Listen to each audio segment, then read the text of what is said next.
بندے کی توبہ پر شیطان کی بدحواسی۔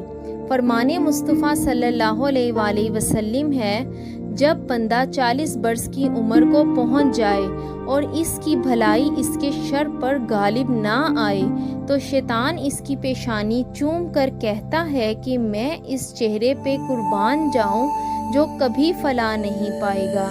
پھر اگر اللہ عز و جل اس بندے پر احسان فرمائے اور وہ شخص اللہ عز و جل کی بارگاہ میں توبہ کر لے اور اللہ اسے گمراہی سے بچا لے اور جہالت کی تاریکیوں سے نکال دے تو شیطان ملعون کہتا ہے، ہائے افسوس، اس نے میری آنکھیں ٹھنڈی کرنے کے لیے ساری عمر گمراہی میں گزاری۔